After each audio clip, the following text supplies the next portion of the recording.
Welcome to the Mobile Home Park Mastery Podcast, where you will learn how to identify, evaluate, negotiate, perform due diligence on, finance, turn around, and operate mobile home parks. And now, here is your host, the fifth largest mobile home park owner in the United States, Frank Rolfe. In 2013, we received a phone call from a writer with the New York Times named Gary Rivlin. He was writing an article on the mobile home park industry. I Googled up his name and I saw rapidly that he's very anti-business. His most recent book back then was called Broke USA, How Payday Lenders and Pawn Shops Ruined America.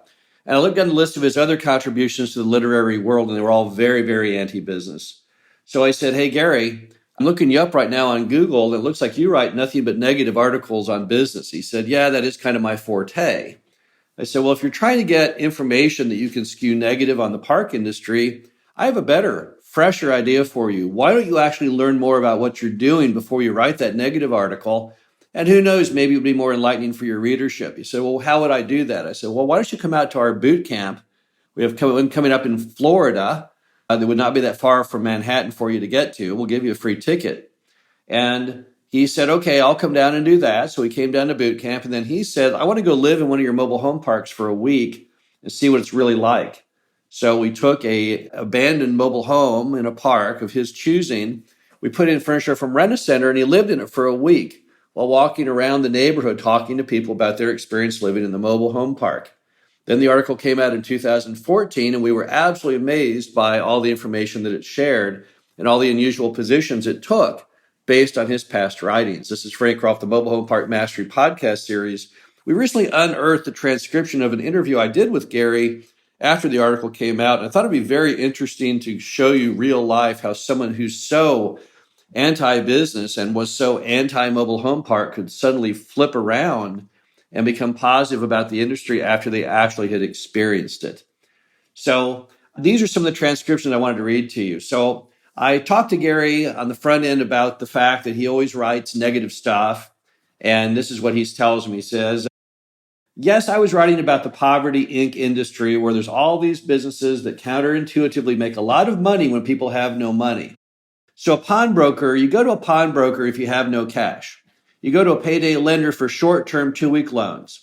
If you have no money, but you just hope that in 2 weeks you do have it to pay it back. It wasn't a coincidence that my head was in that place and I approached you about attending one of Mobile Home U's weekends. Really, what I was thinking about that really made me want to do this story was that all these people lost their homes after 2008. There were foreclosures, 11 million or something like that in that year. So I was just wondering, where do you end up? You lose your job, unemployment had essentially doubled. Where do you end up if you can't afford your home? You can't afford your apartment. So that got me interested in trailer parks. It was just like, if you want to talk about what is going on in this country, like a downward mobility through tough economic times, I was just interested in the trailer park. To say it differently, mobile homes didn't really sit right to my construct of businesses that make a lot of money by people having no money. You need to have a few $100s or whatever to pay for a park. Yes, I was just really interested in the, shall we say, linear edges of the economy. So here we can see Gary's position. And then he proceeds on. Well, you know better than I do. There's different kinds of players in the mobile home park industry. There's a mobile home equivalent of a slumlord. I would actually lump them in with a check cashier or with a payday lender. What those businesses are about, the slumlord version, is we are going to give you as little service as we possibly can to get as much money as we can.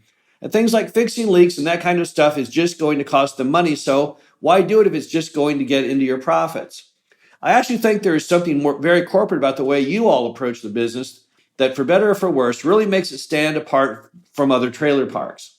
So that tells you initially what happened here, right? So he's very negative on the industry, and then we bring him to the boot camp, and he learns that we don't talk about ever being a slumlord. It's a terrible idea. In fact, the whole point of being a mobile home park owner is to operate with the focus of providing a really good value for the customer, a really good product, a nice product that you can get financing on from a large lender. So he was a little initially taken back from his original preconceived notions by when he found out that it's really a more professional investment strategy than what he thought. But then where he really turned the corner is when he went out and lived in the mobile home park for a week. So here were some of his thoughts from living in the mobile home park. It was not scary in the least. It was a little bit lonely. I think it was very quiet. Weirdly, it was kind of nice. If I walked in the back, I could have seen ducks on the lake. No, it was a pretty peaceful place. The trailer next door just happened to have those three guys who were renting it. I don't think they were paying the rent. I think someone else was, and they just put migrant workers up there. So they got up at 5 or some ridiculously early time to go to work. Plus, I didn't sleep as late as I might have wanted. You know, each trailer is more or less on top of the next. My bedroom was a few feet away from, I guess 15 feet away from theirs. I really enjoyed it. I did not know what to expect. I understood that a lot of the popular images of a trailer park you get from a movie, where people are skinning squirrels and eating them, drinking beer, watching soap operas during the day, and cooking meth, and plotting to poison the wells to the drinking water. I knew that it was cliche, but I didn't know what to expect. Basically, what I did for the next 3 days was just walk around. I met people, and it was really interesting to get people's stories. The first thing I noticed walking around is that I say 3/4, at least definitely over half to maybe 3/4 of the trailers were fixed up in some way, meaning they had bothered to build a little deck or put a flower garden or plant trees or have chimes or put out a sign that says Walt lives here and kind of put that thing out front. That really struck me. Okay, this is a community. People live here and really want to have that sense of home, which I think contradicts what a lot of people might think of a trailer park. Then getting into people's trailers in one of two ways. I walked around and one of the first people I met was this retiree who'd been at Pontoon Beach, I think, since the late 1970s. She used to be a full-time worker. She worked at a clinic taking blood, the Dracula job, I think she called it. It was $285 a month for the dirt rent. She owned her unit straight out. She had a pretty new SUV, a little Honda SUV in front. She was just living the life as she knew it. She didn't have a big mortgage. She didn't have rent. She had a reasonably inexpensive small hut. It wasn't inexpensive to heat, but it was small. She was the first person I talked to, and she was I was good in her view of us struggling to pay the mortgage or on the rent every month, whereas she lived cheaply. So then he goes on, talking to another person in the park. She was working minimum wage at a bakery in town. Her boyfriend was working minimum wage, if not at Taco Bell, someplace like that, and she was pretty happy because they were paying $560 a month. They had an older trailer than I did, but it was a big one. Again, it was 3 bedrooms, 2 baths, and they had a kid. She felt safer there than she would in a really run-down apartment. So another single mom with 2 kids, 2 teenagers. She was selling crud on eBay. It gave her enough room to do that, and she was happy. Pretty much everyone I met was pretty happy. That is not only a compliment for you that they were happy with management. I think they were just sort of happy to keep their monthly rent really low so they wouldn't have to work as hard or struggle for money every month. Another resident he talked to, they had bought, I can't remember the exact numbers, but it was a 15 or 20 grand mobile home. They bought a trailer 10 or more years ago in Pontoon Beach. Again, they just didn't want to have to work as hard. He was a salesman.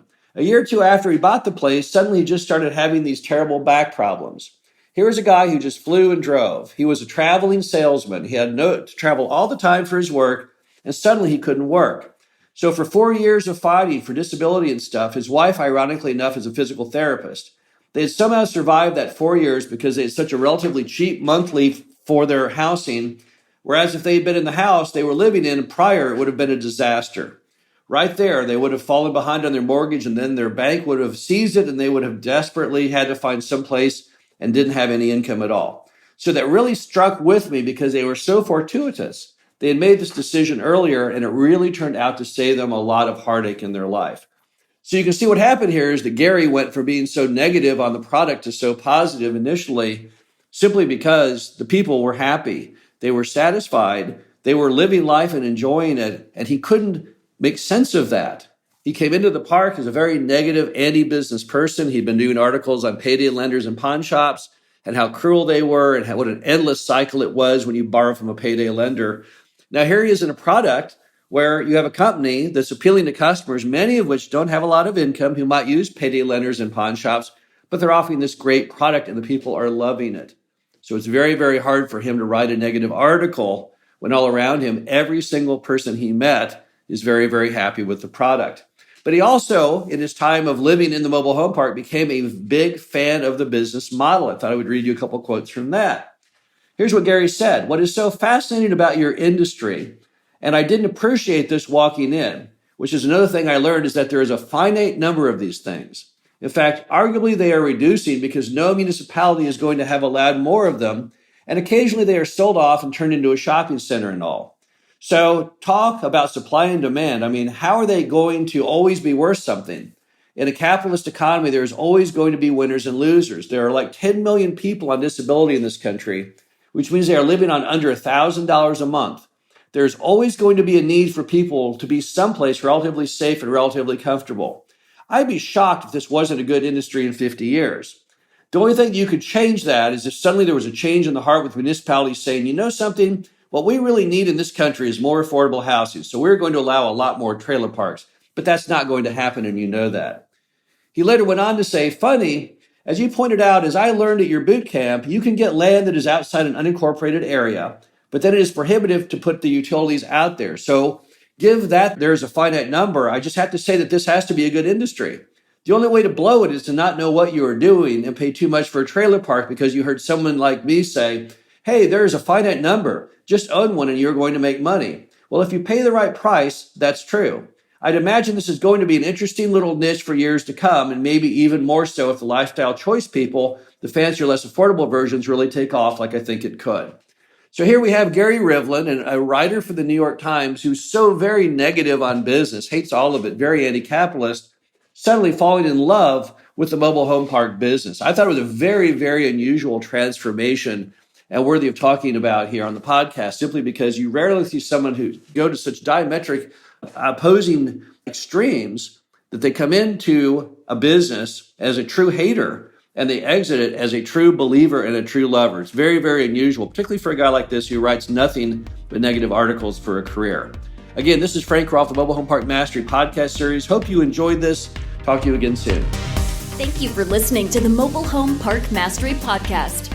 Be sure to visit us at mhpmastery.com to subscribe to the show, read our show transcriptions, and access all of our great information on mobile home park investing.